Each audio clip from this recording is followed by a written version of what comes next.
Well, thanks for having me, Henrik. I appreciate it. It's great to be back again and to be here to tell everybody about the new things I found. That's right. New updates, new work that you've been posting and doing and uploading and so forth on survivalcell.blogspot.com, your website, going into the ideas of geomantic information systems.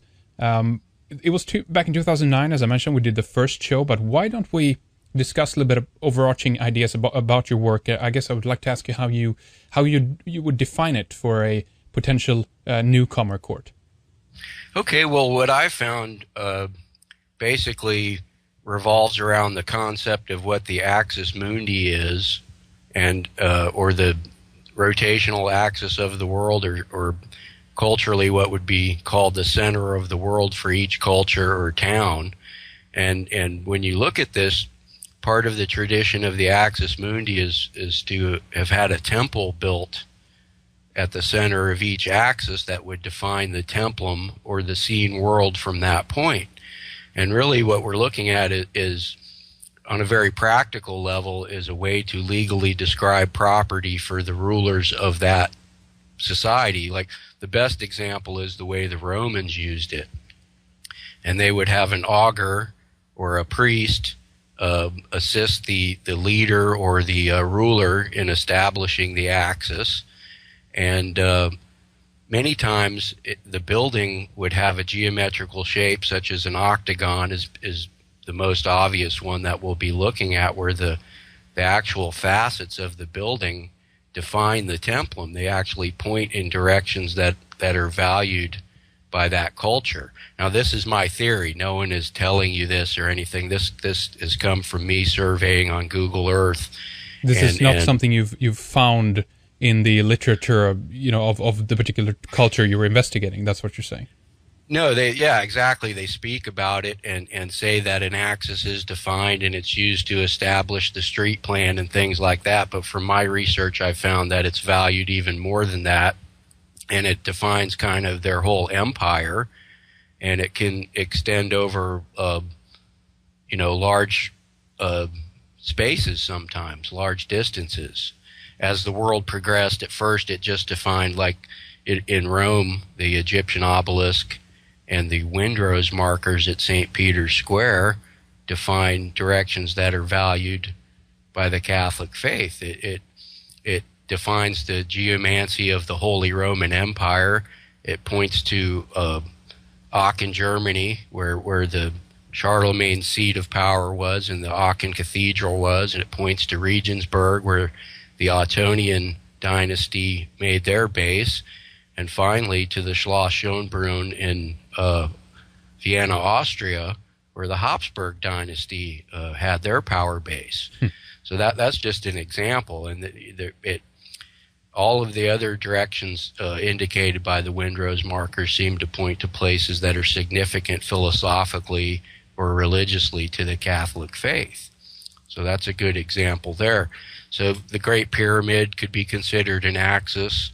The hexagonal feature in the ruins of Baalbek, the Hagia Sophia in Istanbul, and when you get over to the United States here, of course, later I found out the International Peace Garden in Thomas Jefferson's home, Poplar Forest, also may have been meant to represent an axis mundi. Now, Thomas Jefferson has been one of the node points, I guess, in your work and your research, and this is something that you began fairly early on. Thomas Jefferson, his ley line, his axis mundi. How has that work progressed? Have you found out new things since then, and how it ties in with some of the other new findings, or how would you? Yes. Actually, it's interesting. Jefferson's value of the octagon, or the octagonal structure, I feel, goes back to the Byzantine Empire, and this kind of reveals maybe some of the history of Masonry or occult groups that is overlooked somewhat, because most people don't think of the Byzantines having a big influence in what later became Masonry and other occult groups like that. And when I say occult, I just mean secret societies, not anything necessarily bad or evil. Right. But Justinian I, the Byzantine emperor, kind of clandestinely had this octagonal structure built in Ravenna, Italy, when it was being ruled by the Ostrogoths. And if you look into the details of it, the Theodoric, the Ostrogothic ruler of Ravenna at the time, agreed to start constructing this building using Byzantine engineers and artisans.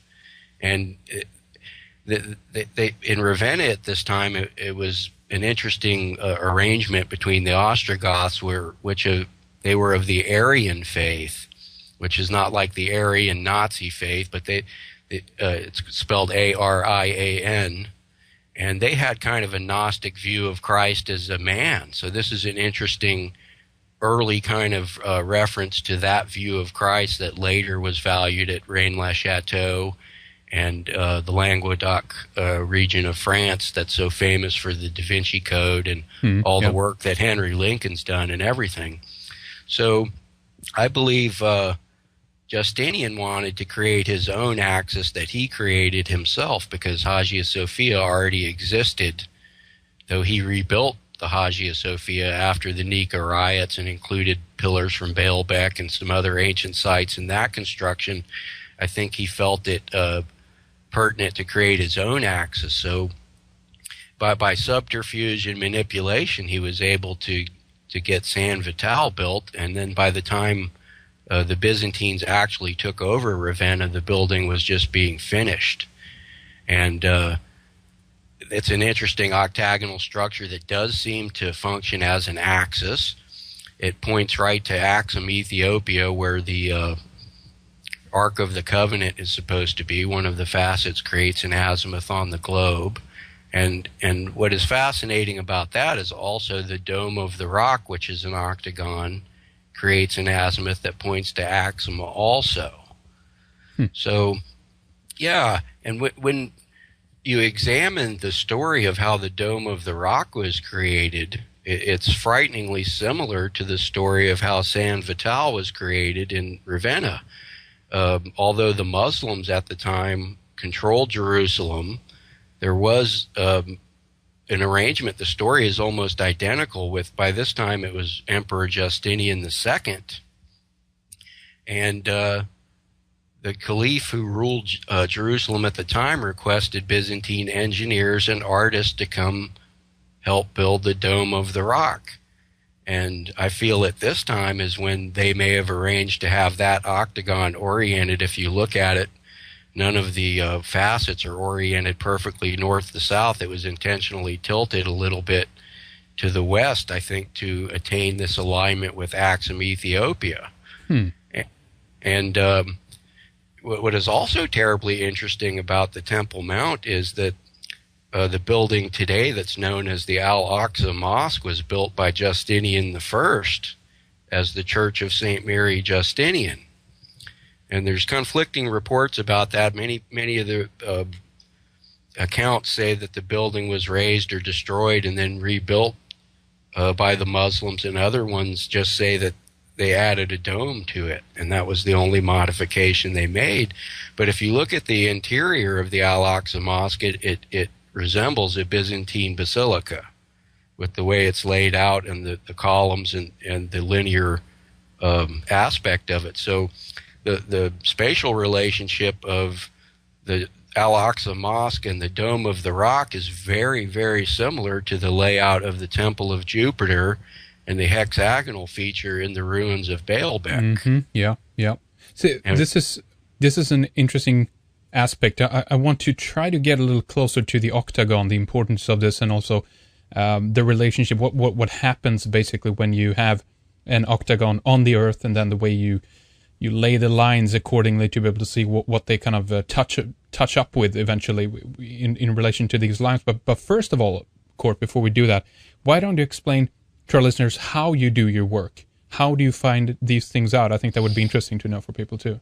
Okay. Well, I use Google Earth, the digital globe. The accuracy of Google Earth is said to be at least 15 meters, but I've found it to be, by testing it with my GPS unit here at home, that it's far more accurate than that in most cases. And what I'll do is I'll find a significant axis such as the Dome of the Rock, and I'll measure the orientation of the building as good as I can, using Google Earth. And then I'll plot lines on the globe, and it's important that this has to be on a globe, because if you use a flat map, it takes a lot of different knowledge to create the correct arc. And then you have to change the scales of the map and everything that Google Earth lets you do immediately. So what I'll do is I'll plot out all the azimuths suggested by the building and survey along and see if it matches any other features that seem to have a philosophical or religious similarity. Yeah. And an important site, as you say, either to the culture that we're looking at historically, or something else, because sometimes we you might stumble over tidbits that, well, first of all, you didn't know about. I guess you discover a lot of interesting things along the way, but also sites that on the surface might not seem to be that important, but then the more you look into it, you understand, wait a minute, there's more to this, basically. Yes, usually, and you'd be surprised how many times when you do this that after a while it becomes very obvious that it's going on, that it's intentional cultural activity. And I keep going back to the Vatican, and that's the most obvious example, because the St. Peter's Square has this keyhole-like design to it with St. Peter's Basilica there and everything, and it points to about 88.61 degrees to the east, and it seems to point right exactly to the dome of the Hagia Sophia in Istanbul. And really, if you look at the history of these two cities, we know that Istanbul, or Constantinople, was founded by Constantine, in which he did a ceremony to establish the Axis Mundi himself with the augurs, and that he intentionally created this alignment, I believe, because the Egyptian obelisk had already been there since 40 A.D. And that's what you'll see, these kinds of, that one's obvious. It's just the Eastern Roman Empire and the Western Roman Empire at various times were allied or were opposed to each other. Mm-hmm. And I think he was just trying to create a philosophical and spiritual bond. I mean, there's a lot of, occult overtones, but there's a lot of practical uses of using this too, because it lets the people who tax you and administer places in the empire to have a better view of the spatial orientation of where the cities and towns are compared to the center of the axis. Mm-hmm. Yep. So obviously Google Google Earth is a very powerful tool that one can use to even both verify and check some of these things for themselves and find out more. But how accurate does it have to be in your view? Because again, I think this kind of dovetails a bit with my second question I had about this, and this is how the ancients, in your view, how the ancients who designed some of these things knew that they were going to line up. They must have had some surveying here. Or are they geometricians, masons? How do we explain some of this if we can? Right. Well, you're right. Some of them aren't as precise as we could do with GPS equipment in the modern world, but what I believe they were using, there's a really interesting researcher, his name is Crichton Miller, and he has discovered a lot of information about an instrument that he believes was a very secret and cloistered item called the Celtic cross, or the solar cross. And the measurements that are capable of being done with this instrument are within 3 arc minutes, which, from, let's say, the Great Pyramid to the true North Pole would leave about a 30-mile variance either way in your accuracy. So there's a few things that I found where I'll have an octagon such as Poplar Forest, and I'll have the Georgia Guidestones, and I'll connect the two, and the facet of the octagon at least appears to point there, even if the exact bearing of the building isn't like that. But if you use the variance of the 3 arc minutes that they were in the instrument they were using, in the degree of error, that all of these might be possible. And I think if you're plotting lines on Google Earth and two structures' orientation seems to match from 1,000 miles away, even though there could be a little bit of inaccuracy. You should start to at least look and determine whether those are associated or not, because that's just a big hint right there that exactly that they're associated. And then usually when you do some research, you do find that they are. There's people, they had associations with each other. They were all Masons, or they were all part of the Catholic Church, and even the themes of the monuments match each other. And in fact, when I made that association with Poplar Forest and the Georgia Guidestones, I happened to be watching a documentary a few nights later where a man made the same association without even knowing the information that I had come up with. So there's other people making the same associations I am using the geomancy or the spatial association of these things. Mm-hmm. Yeah, very interesting. So number of questions here that comes up is what this means, I guess, from a philosophical point of view, what the purpose would be for those who actually designed this with the intention there that let's have this monument line up with this one, or this have probably, and you can clarify this further if you want to, this has probably been the case in the past that people have, we have one monument that was built first, it might have been even rebuilt at some point or slightly adjusted even if that was the case, and then consequently someone has come along and said, well, we need an object over here that connects with this ancient object or site, basically, building. How do you think that, how detailed has this been when it's been built and so forth? Because it takes us into another realm, I guess that's what I'm trying to get to. We think that cultures and civilization, they do things independently from each other. But what this seems to suggest is that there is a connectivity between them in some way or another, correct?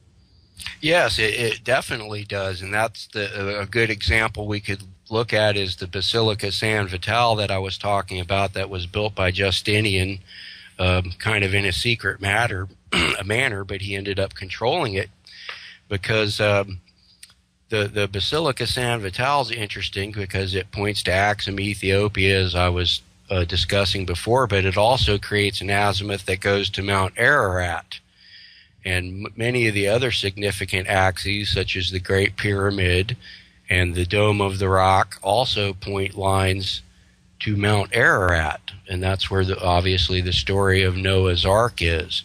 And another fascinating place that you might not expect, or you might not look for a cultural association right away, is Basilica San Vital seems to point right to Buckingham Palace in London. Mm-hmm. And this is also where the Olympics are coming up. And the hexagon of Baalbek also points right to the city of London. Interesting. So that, yeah, we're looking at really beyond just the practical definite legal descriptions of property that can be attained, which, by the way, Thomas Jefferson later made a grid to do just that worked in a similar way. But what they're doing is creating talismans of meaning and importance to them. And it is also possible for an opposing group to try to do something to upset that energy if they feel. A lot of this centers around the value of prayer, I believe, actually, is why they value the directional attributes. I mean, there's all kinds of theories about earth energies and things like that are entirely possible, that there was some kind of communication that was possible from point to point. But, for example, when you examine the Muslim world today, number one, the faithful always face Mecca to pray. Yeah. But also in each mosque, there's an element of each building that also points that direction. I mean, that makes sense. So they can easily come in and see which way to pray. And so what we may be looking at is a hidden or cloistered knowledge of the use of the solar cross to define property. And this was done by a priesthood. And this is back in the era, of course, when all things practical and scientific were mixed with the spiritual views that people had, and the Gnostic views, and the whether they had a pantheon of gods or monotheism, still all this was valued for those reasons. And like originally in Mecca, for instance, that before the Muslim faith made that the center of their faith, there there were 360 different idols of gods in Mecca, which happens to correspond with the number of degrees in the compass. So you have to wonder if part of this directional value had to do with a certain deity in each direction, and that is backed up later by other axes, such as the Tower of Winds in Athens, which was built in the 3rd century BC, that was definitely used as an axis, and it was an octagonal, smaller tower, but on each facet of the octagon was a god. And they had a god for each direction of the wind, or each slice of the pie that octagon defined from that distance. And so there is a lot of religious overtones as well. The whole Tower of the Winds templum and axis fits in with the legend of Apollo traveling to the north every year. And I did indeed find an azimuth from the Tower of the Winds that goes to Trelleborg Viking Fortress in Denmark. Yeah, I saw that video you made about that. That was very interesting. Yeah. Borgholm is another area connected to this Trelleborg in Denmark. So that's Right. That's interesting that all of these things seems to interact. Again, I guess I'm back to that question of, this would mean that we must have traveling surveyors and geometricians / masons traveling around setting up important sites in these locations then ahead of time, correct? Yes, I think, yes, definitely. I think back to the Tower of the Winds again, one of the exact even azimuths suggested by that points right to the circle of Avebury in England. And that you might surmise is Avebury, obviously, or Avebury, excuse me, is much older than the Tower of the Winds, and maybe the Tower of the Winds could have been oriented where it was to create this even spatial association. It could suggest, now I'm not going out on a limb to say that the people who created Avebury later went to Athens and created the Greek culture, but this class of people that you're discussing, that you brought up, that may have had this cloistered knowledge of the use of actually accurately plotting things, may have had something to do with it. Yeah. And when you think of the political advantages you can have of knowing a more direct trade route, or being able to draw more accurate maps because of this knowledge, is really back in this era cutting edge. Absolutely. Yeah. So even since the days of Egypt and before that, they made great efforts to keep this secret.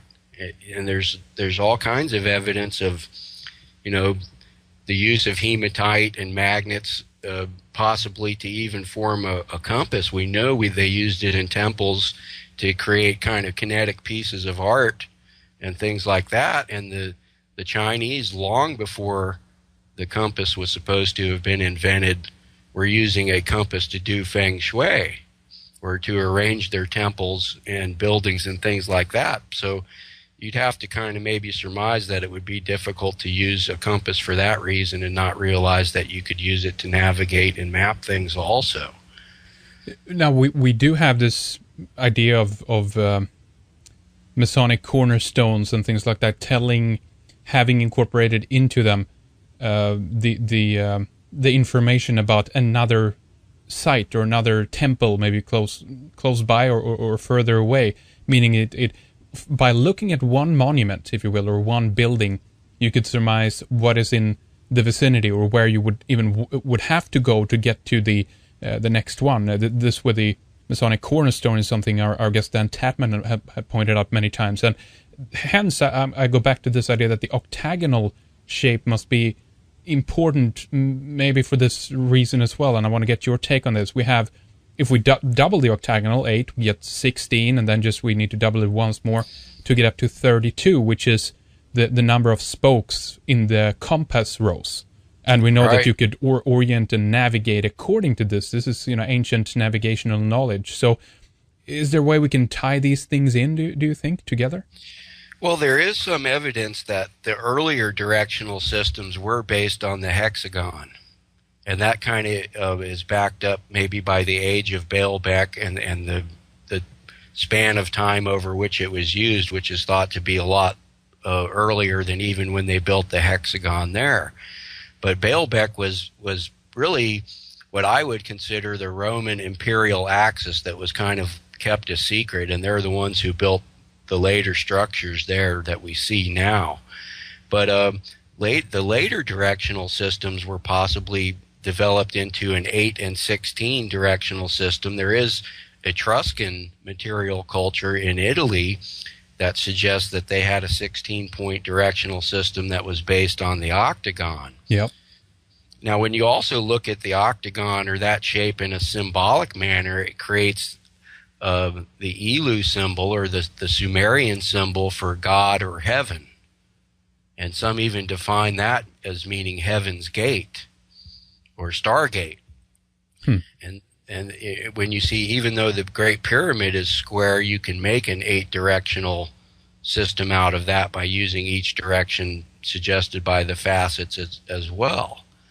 So I think also it relates to the Labarum symbol that Constantine used, which Crichton Miller, the man who I told you about, who did all the work about the solar cross, he even likens the Labarum symbol to being a representation of a device that can be used to actually accurately measure with. And of course, we all know the Labarum symbol is related to Minoan symbols that are similar, and the Labares symbol, which led actually to the value of the labyrinth that's come later. And labyrinths indeed are a major component of many local geomantic systems. If you have an axis mundi, there'll usually be a labyrinth in association with it that is aligned with the axis. That's so right. I found that time after time, and even some new ones are being constructed here in the United States right now. There's a whole rash of these being built, and many of them that I'm seeing are being built in conjunction with the geomantic systems of even smaller towns.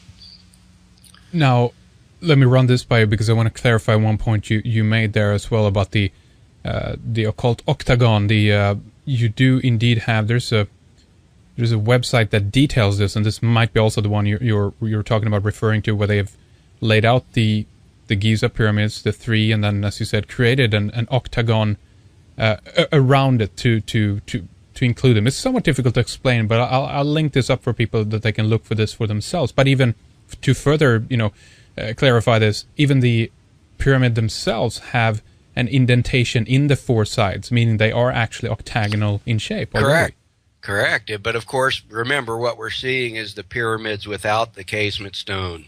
That's right. That's correct. So we don't know if the casement stones were still on there. That I've looked at that, and I've thought about exactly what you're saying, and it may work that way.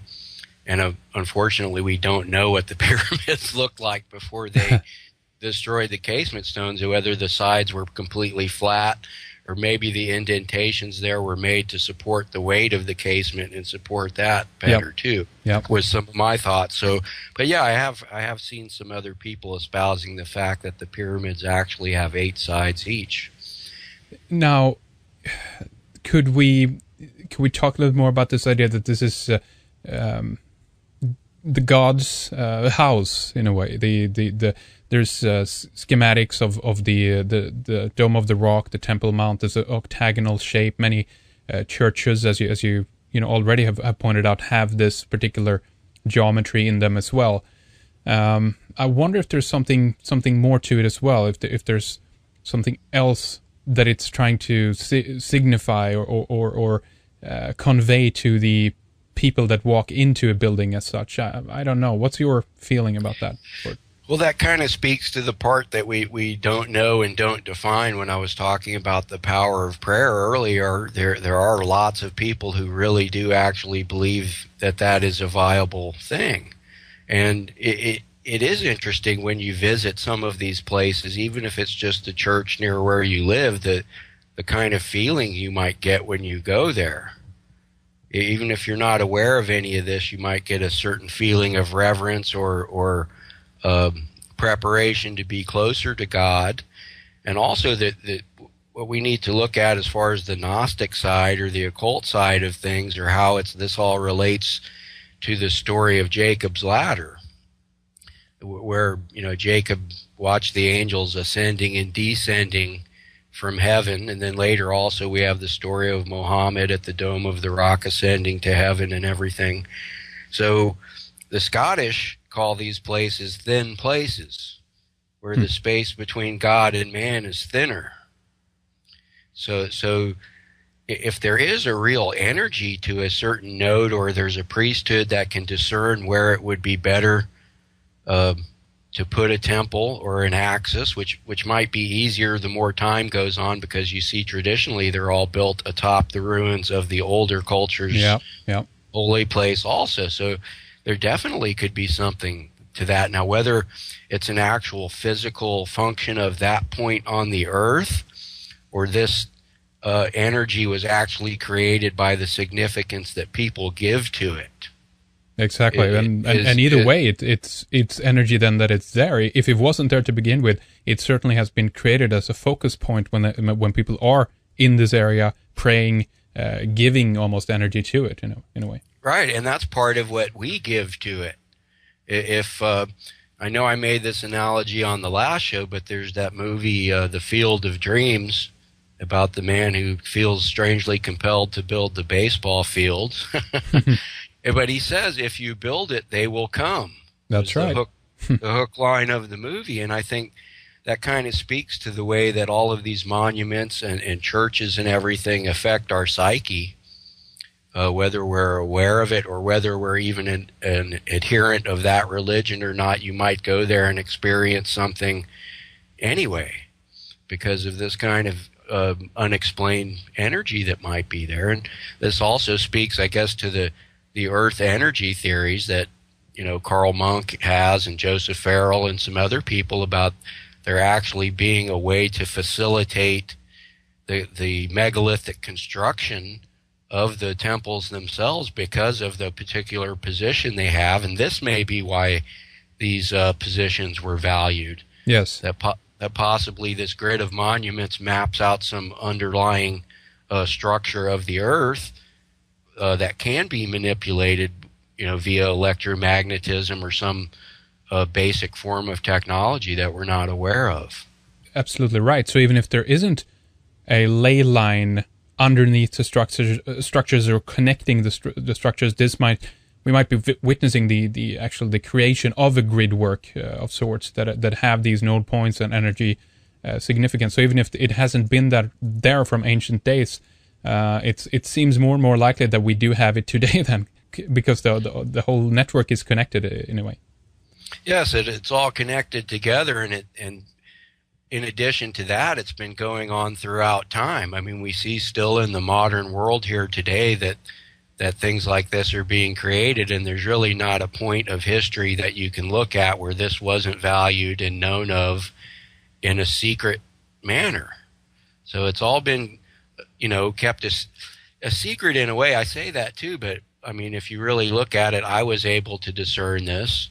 There's a lot of other people that if you really just take the time to look into it, you will see instances of it. So it's not really hidden. I think, if groups of people don't want you to know about this, they're just counting on all the regular way our society works to make you not believe it, because it's not on TV. It's not part of the media. It's not taught in school. So yep.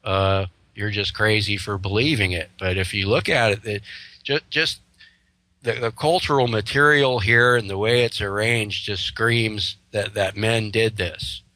I mean, I've seen, academic people kind of make a whole career out of one Native American site where there were a few chips of stone there from tools that were made. And in this instance, we're just seeing volumes and volumes of cultural information that says this was done on purpose. Yep. So there's little doubt that this has been going on for years, and there must be a secret brotherhood, I think even beyond the Masons, that kind of dictates this or has some influence. I believe you're right. I wanted to tie in this to something that's being built today as we speak. as well Sure. in this octagonal shape. We have people like Jake Coetzee in the past, Scott Onstad over from Secrets in Plain Sight have also pointed this out. The Freedom Tower actually is an octagonal shape, although it doesn't maybe look for such when you see an image from it. Technically, it's called a square antiprism, but you basically have two interlocking rectangular shapes, I guess symbolizing the two towers that used to be there before that now stands on one space together. So they actually create from above an octagonal shape. Have you looked at the Freedom Tower or anything yet? Yes, and I'm really glad you brought that up because back in 2009 when I first started doing this, I made a video about the geomancy of 9/11 in which I linked it all to Cleopatra's Needle, which is in Central Park. And if you connect an azimuth between Cleopatra's Needle and the American Jewish Heritage Museum, which is in Lower Manhattan, right near the World Trade Centers, that's a hexagon. And not only does this azimuth match the orientation of Central Park and the streets of northern Manhattan, but it matches a facet of that hexagon. And the line that was created touched the northwest corner of the North Tower. So now that they've started, I was amazed when I saw this. I went on to Google Earth. The tower was about halfway built, and it did represent an octagon from plan view. The part of the midsection of it is an octagon. And it matched the line I had drawn 2 years earlier perfectly. So they had even oriented the building to match this line that I had identified. And you can see that video on my Survival Cell channel on YouTube that shows that. And that just amazed me because I had actually drawn the line on Google Earth 2 years prior. They had changed the imagery to show the Freedom Tower and halfway built. And I just turned it on and the line matched it. So it's almost as if they built and oriented that building with the system that I have identified in mind. Yep. Would be my guess. That's a heck of a coincidence if it's not. That's right. That's right. So, and that also speaks to kind of what I was talking about earlier. It's almost as if 9/11 was part of it was to attack the representative axis and templum that somebody had set up before, to kind of destroy that and come in and put their own talisman on the line instead.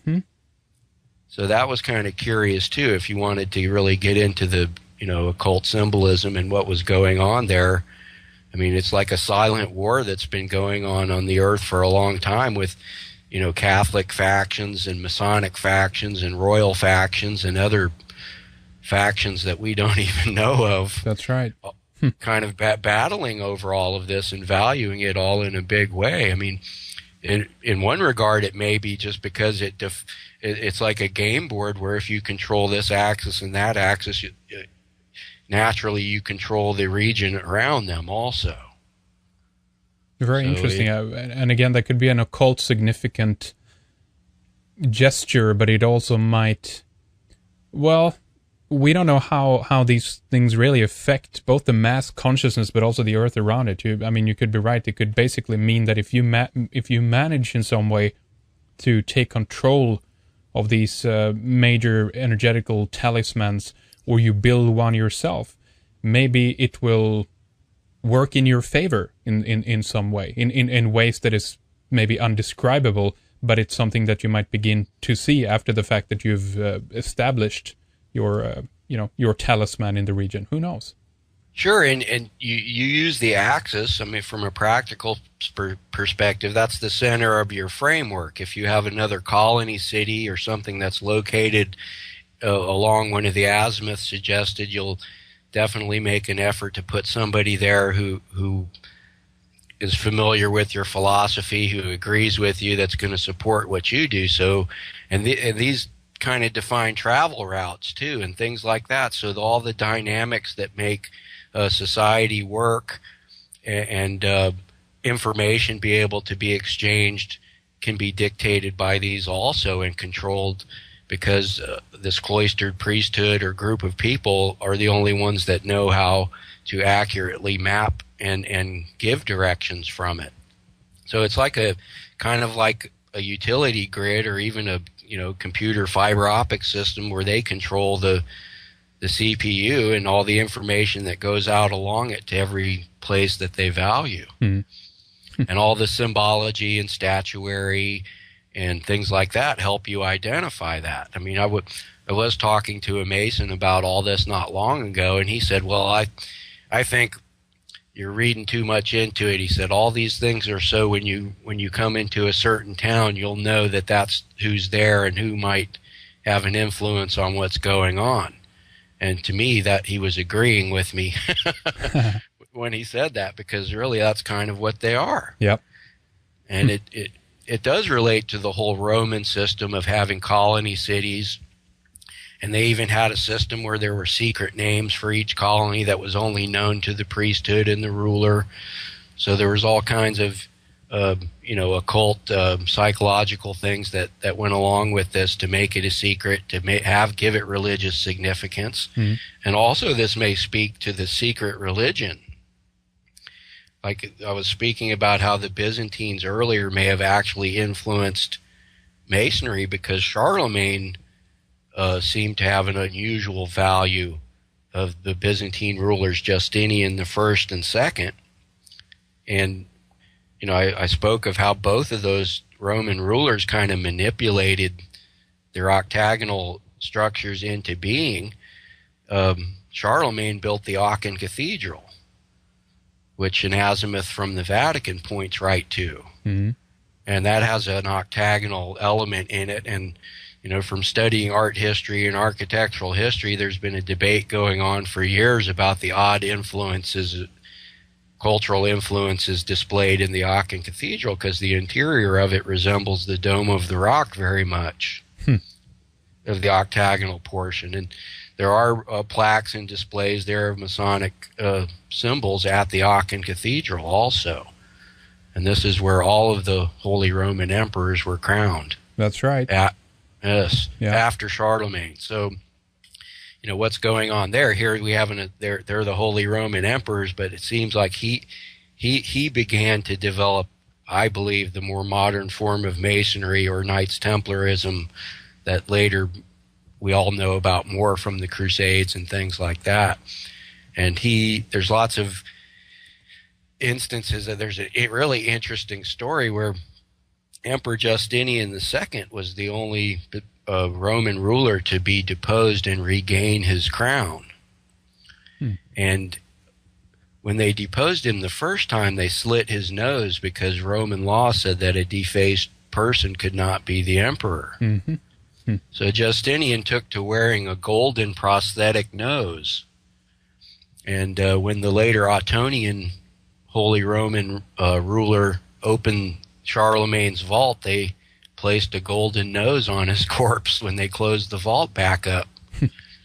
And there's also rumors and legends and stories that they removed the coronation gospels from Charlemagne's tomb and other, quote, unknown secret manuscripts. So this is one of the first in a long line of hidden vault legends and hidden treasure legends that are associated with geomantic mysteries. So you see also later people that were in the know using these spatial associations to actually hide treasure or send someone on a grail quest, basically. And Aachen Cathedral is, I believe, one of the first that actually have that eye in the pyramid emblem. And this is actually on the outside of it on another building as you walk in through the gates towards the cathedral. I was there last year, and it's a beautiful building. You feel that there's something there when you walk in there, for sure. It's a incredible place. Yeah, it is. It's a beautiful structure, and really it seems like the Holy Roman Empire had their own agenda beyond simply being part of the Roman Empire. Mm-hmm. It seems like they had their own values and went about things in their own way. And they also developed this strange, if you really look into history, the Germans throughout history have had this close relationship with the Muslim world. Yeah. And even we find in World War I, they were allied with the Ottoman Empire. That's right. Yeah. And I've always thought it was strange even that it's called the Ottoman Empire, because the ruler that supposedly inspired that name, his name doesn't resemble Ottoman at all, but the Ottoman Empire resembles the Ottonian dynasty of the Holy Roman Empire. I mean, we even had, as late as 1899, Kaiser Wilhelm II, he propagated this tradition of Roman rulers visiting Baalbek. And he actually visited there, and soon after that, we got the Baalbek projection maps using Baalbek as the center of a mapping projection. So I feel that he was aware of the directional attributes of the hexagon there also. And Alexander the Great went there. There's records of several Roman rulers going to Baalbek, even though they were ruling from Rome or Constantinople, and that's a big trip in those days. So there's something hidden about Baalbek that was valued by all the Roman rulers, and that go ahead. Oh no, I was just going to mention because this is a really good point. I think that other people have argued that these divisions are artificial in a few different ways. Again, if we look at the Basilica of San Vital that you brought out, and then the Dome of the Rock, that supposedly is going to be Islamic, you have much of the same geometrical design incorporated into it, and this is certainly throughout the world. We could make these comparisons as well. Of course, it doesn't mean that they are all aligned, but it means that potentially that what we've been talking about here, Kurt, that we have a secret group on top, masonry or above, that they're not interested in these petty little differences, almost to the point that they've been created, actually, in fact, for different purposes. But there is no such division the higher up the ranks you come. I guess that's my point. Interesting one. Yeah, and I think that you're right. They don't care if the Muslims control it or not. It's still their axis. Yeah. And you almost see this dynamic, going on in a lot of political things that are going on today, where it just seems like there's some other group fighting over the United States, and we don't have any control over what's going on. That's right. And but you just go ahead. Well, could that be what actually is charging the sites, if you will, as well? If we have, I mean, imagine the Dome of the Rock. I mean, how many different people through different periods in time have been trying to control it and own it and occupy it, and then if someone holds it for a long time and then another group gets it again, what a charge into that area of all new people amassing to the site, and it could be an incredible powerful thing. So what I'm arguing here is they who actually control the geometry and the ley lines behind the structures knows this, and therefore hence they've created the division to have more people focus on it and more people warring over it. And that might be what's feeding into it. I have no idea, but could be. No, that makes a lot of sense. And that's why you may see a lot of people feel that sporting venues, and even in the Roman world, all of the hippodromes and colosseums seem to be part of the geomantic system of that city. And really what speaks to your point is the Knights Templar came and made it a point to occupy the Temple Mount later. It's almost as if they were privy to this knowledge that Justinian II had actually built this, and they had a direct heritage from Justinian II and first that influenced Charlemagne, that later affected the Teutonic Knights and all of the people who came to the Dome of the Rock during the Crusades. And also what I found, I believe that they were aware of the directional attributes of the Dome of the Rock prior to the time they even came there. Because it's clear already, we know that the Knights Templar were kind of sprung from the Cistercian order of monks. And if you look at some of the research of Henry Lincoln and Erling Forbesson, they've established that the Cistercian monks did have a tradition of measuring the earth and being able to, accurately plot positions, possibly through the use of the solar cross. Yep. And what we see is that they may have known this and formed the Knights Templar to go there and study. Part of what they were looking for was to go there and establish the directions, because we see later the southern orientation of the Dome of the Rock points to Axum, Ethiopia. And this, if you're familiar with Graham Hancock, he basically is telling us that that is the supposed location of the Ark of the Covenant in Axum, Ethiopia. And there's also legends of Knights Templar traveling to Axum and going there and questing for the Ark, and also due south along the same line as Lalibela, Ethiopia, where all of the rock-hewn churches are built. And these were built by Mescal Lalibela supposedly to build a reproduction of Jerusalem.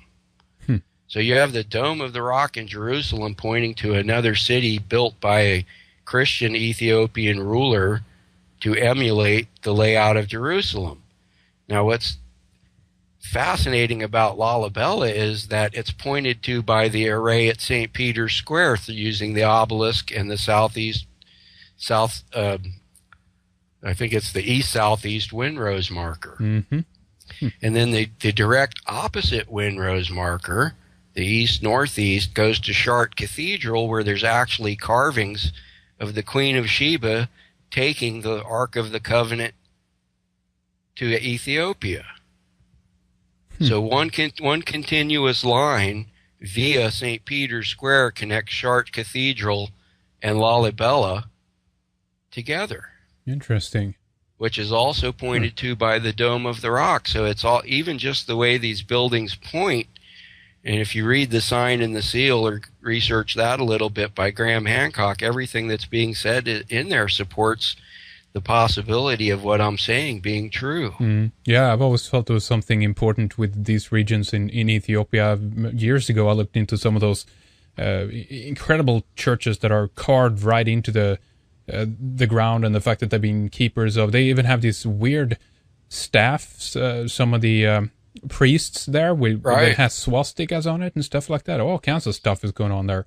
Weird. Yes, interesting. That's an interesting, and also I believe they were influenced by the Byzantines also. If you look at a lot of the older iconographic religious artwork there and some of the motifs they have, it resembles kind of the more provincial style of art that the Byzantines had compared to the Western Romans. Yeah. And you also see the symbols that in all of the churches there, they have kind of this, well, it's the same shape as the obelisk in Axum. They're a tall obelisk, but with like a half of a rising sun at the top of it.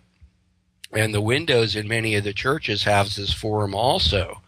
And there are some graveyards in Constantinople that have headstones of the same form. And so I think that possibly the Ethiopian Orthodox religion is more related to the Byzantine Empire than the Western Roman Empire, and that's one reason even today that the relations aren't good between those two countries, because Italy has tried to invade Ethiopia twice throughout history. Yep. And one could even surmise a conspiracy theory where they wanted to go there so they could control the Ark of the Covenant. Well, I mean, Ethiopia overall has this interesting history. As we know, it has ties into a lot of important figures in Hebrew and Jewish tradition. They have a group there of the Ethiopian Jews, or Beta Israel, and they've had these different operations. Don't know if you recall that: Operation Moses, Operation Sheba, Operation Solomon, to fly out these group of Ethiopian Jewish people to Israel, I think, and stuff like that. So it's I have read about that, and you see also what Hancock is saying, that over time there the Ark switched hands from the Christians to the Hebrews there. And that was part of the reason that Lalibela was built when it was, because at that point they had control of it. Yeah. So they think the Ark used to be there, and then later was moved back to Axum. Very interesting, Court. I think we should we can go on and on and on here because there's so much to talk about, and we shall do that in the second segment. I do want to take a little break at this point and then carry on for more. And I also want to squeeze in a few minutes here of you talking a little bit more about your book, because we haven't mentioned that at all, and I do want to get that in there before we take a break here. The Access, or only Access Mundi, not the Access Mundi, is the new book that you've have out. You have a Kindle version available. You have also a physical copy through Create Space. Give us a little rundown on this, the when and the why and how people can get a copy of it as well, Court. Yeah, you can get it from Amazon.com or CreateSpace.com, and the Kindle version is also available there on Amazon. Most of it, I have a huge portion of the book that's just for free on my blog also. I wasn't really setting out to make a fortune selling books or anything, and I thought that a lot of this information was important enough or interesting enough to people that it might, give them a different view of things that are going on in the world now. So I put most of it up there for free.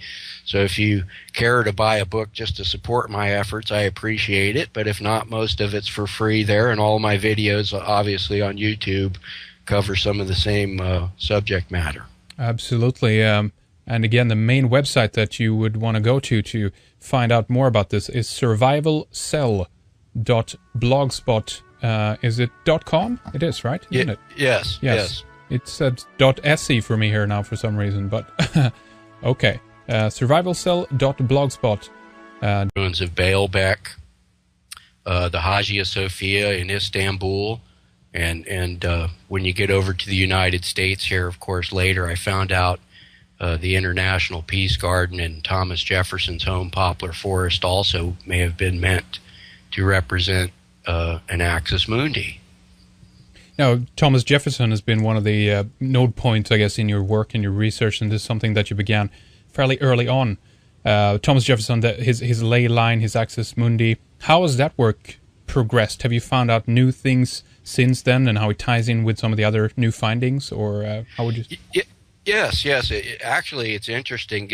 Jefferson's value of the octagon, or the octagonal structure, I feel, goes back to the Byzantine Empire, and this kind of reveals maybe some of the history of Masonry or occult groups that it is overlooked somewhat, because most people don't think of the Byzantines having a big influence in what later became Masonry and other occult groups like that.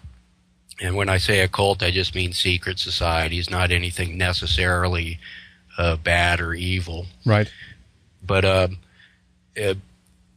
Justinian I, the Byzantine emperor, kind of clandestinely had this octagonal structure built in Ravenna, Italy, when it was being ruled by the Ostrogoths.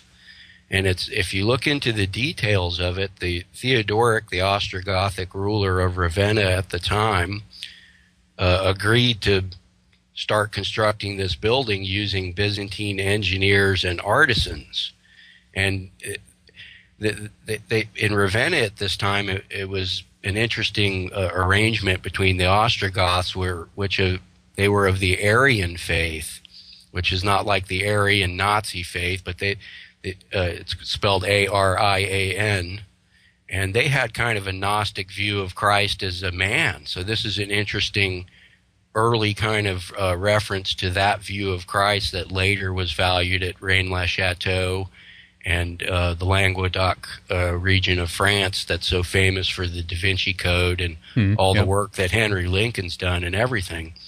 So I believe Justinian wanted to create his own axis that he created himself, because Hagia Sophia already existed, though he rebuilt the Hagia Sophia after the Nika riots and included pillars from Baalbek and some other ancient sites in that construction. I think he felt it pertinent to create his own axis. So by subterfuge and manipulation, he was able to get San Vital built, and then by the time the Byzantines actually took over Ravenna, the building was just being finished. And it's an interesting octagonal structure that does seem to function as an axis. it points right to Axum, Ethiopia, where the Ark of the Covenant is supposed to be. One of the facets creates an azimuth on the globe. And what is fascinating about that is also the Dome of the Rock, which is an octagon, creates an azimuth that points to Axum also. So, yeah, and when you examine the story of how the Dome of the Rock was created, it's frighteningly similar to the story of how San Vital was created in Ravenna. Although the Muslims at the time controlled Jerusalem, there was an arrangement. The story is almost identical with, by this time it was Emperor Justinian II. And the caliph who ruled Jerusalem at the time requested Byzantine engineers and artists to come help build the Dome of the Rock. And I feel at this time is when they may have arranged to have that octagon oriented. If you look at it, none of the facets are oriented perfectly north to south. It was intentionally tilted a little bit to the west, I think, to attain this alignment with Axum, Ethiopia. And what is also terribly interesting about the Temple Mount is that the building today that's known as the Al-Aqsa Mosque was built by Justinian I as the Church of St. Mary Justinian. And there's conflicting reports about that. Many of the accounts say that the building was razed or destroyed and then rebuilt by the Muslims, and other ones just say that they added a dome to it, and that was the only modification they made. But if you look at the interior of the Al-Aqsa Mosque, it resembles a Byzantine basilica with the way it's laid out and the columns and the linear aspect of it. So the spatial relationship of the Al-Aqsa Mosque and the Dome of the Rock is very, very similar to the layout of the Temple of Jupiter. They actually point in directions that are valued by that culture. Now, this is my theory. No one is telling you this or anything. This has come from me surveying on Google Earth.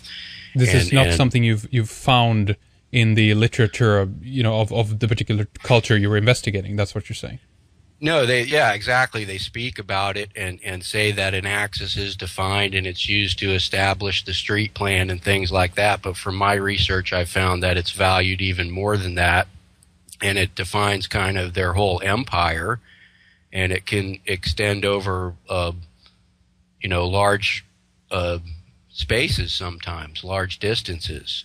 As the world progressed, at first it just defined, like in Rome, the Egyptian obelisk and the windrose markers at St. Peter's Square define directions that are valued by the Catholic faith. It defines the geomancy of the Holy Roman Empire.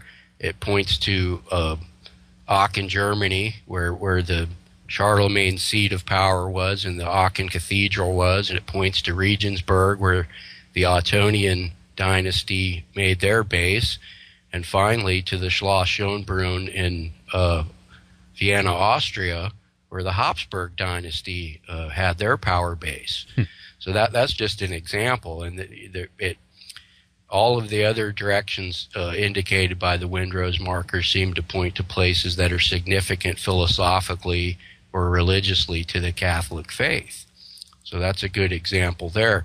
So the Great Pyramid could be considered an axis, the hexagonal feature in the roof. Well, thanks for having me, Henrik. I appreciate it. It's great to be back again and to be here to tell everybody about the new things I found. That's right. New updates, new work that you've been posting and doing and uploading and so forth on survivalcell.blogspot.com, your website, going into the ideas of geomantic information systems. It was back in 2009, as I mentioned, we did the first show, but why don't we discuss a little bit of overarching ideas about your work? I guess I would like to ask you how you would define it for a potential newcomer court. Okay, well, what I found basically revolves around the concept of what the axis mundi is, and or the rotational axis of the world, or culturally what would be called the center of the world for each culture or town. And when you look at this, part of the tradition of the Axis Mundi is to have had a temple built at the center of each axis that would define the templum or the seen world from that point. And really what we're looking at is on a very practical level, is a way to legally describe property for the rulers of that society. Like, the best example is the way the Romans used it. And they would have an augur or a priest assist the leader or the ruler in establishing the axis. And many times the building would have a geometrical shape, such as an octagon is the most obvious one that we'll be looking at, where the actual facets of the building define the template.